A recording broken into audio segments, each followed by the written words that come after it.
नमस्कार दोस्तों, मैं सतीश सुमन आपके अपने YouTube चैनल श्रेष्ठ भारत में आपका स्वागत करता हूं। तो दोस्तों, आप सब कैसे हैं? आशा करता हूं आप सभी अच्छे होंगे। दोस्तों, आज हम बात करेंगे इतिहास के बारे में, उससे जुड़ी जो कुछ भ्रांतियां फैलाई जा रही हैं राजनीतिक कारणों से। आज हम उसका खंडन करने की कोशिश करेंगे कि दिल्ली में सुल्तान कौन है। तो दिल्ली में सुल्तान है इब्राहिम लोदी। कौन है? मुसलमान।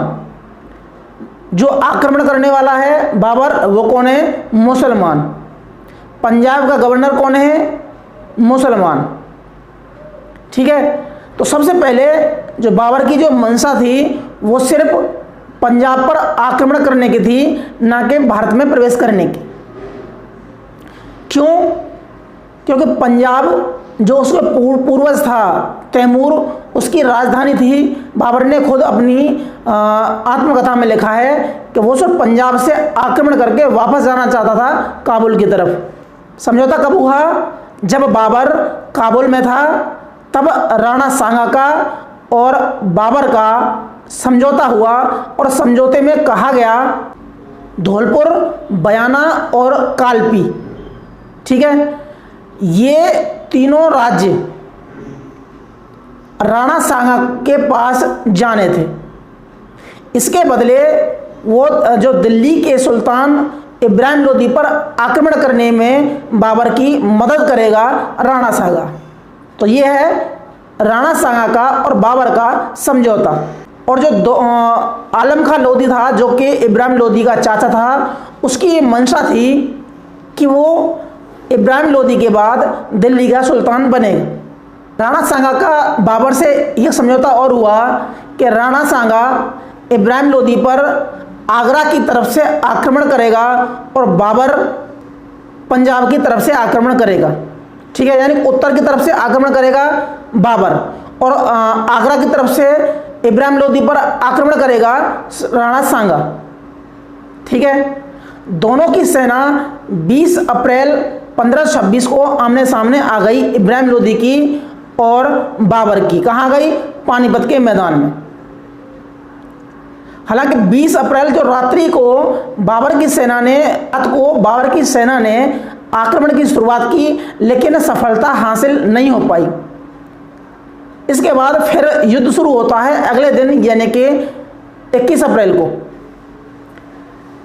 दोनों सेनाओं में घमासान युद्ध हुआ और दोनों सेनाओं की जो सेना थी, इब्राहिम लोदी की सेना बाबर की सेना से काफ़ी ज़्यादा थी।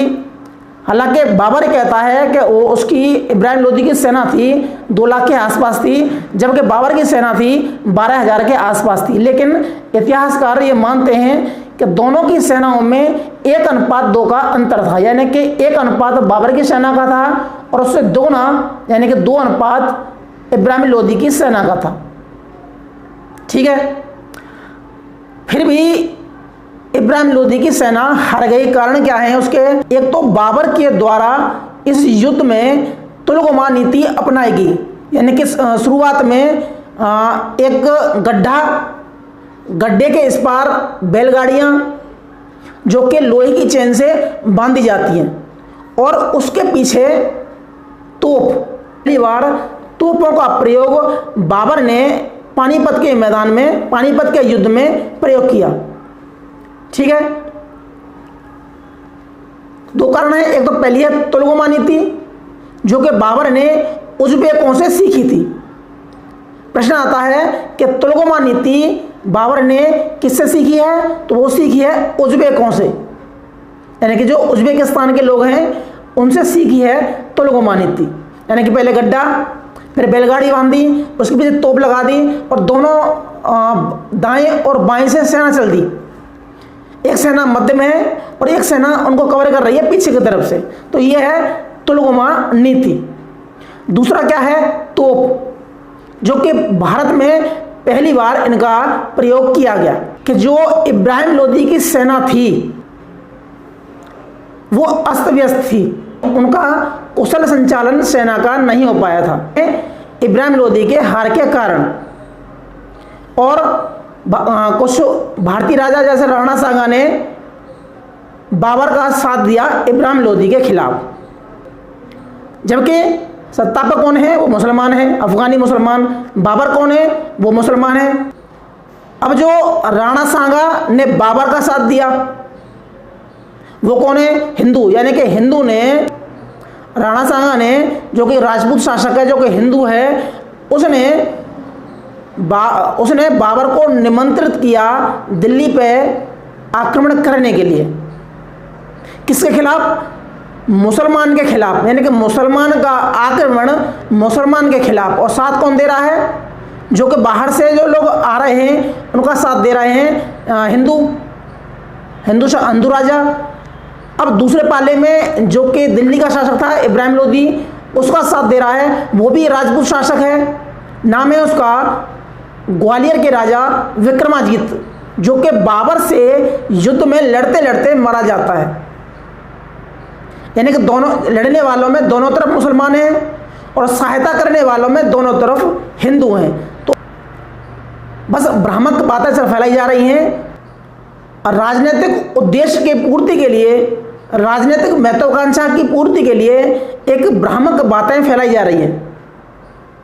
ठीक दोस्तों, तो हमें, और इनका कारण ये होता है, इनकी परिणति ये होती है कि देश में दंगे होते हैं जिसमें हजारों की संख्याएं लोग मारे जाते हैं।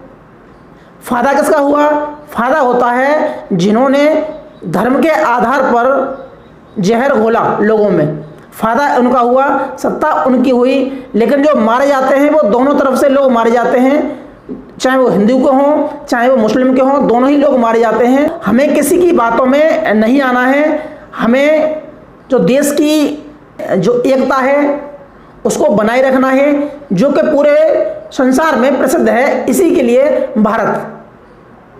ठीक है दोस्तों, तो आज के लिए सिर्फ इतना ही। मिलते हैं हम अगली वीडियो में। तब तक के लिए जय हिंद, जय भारत।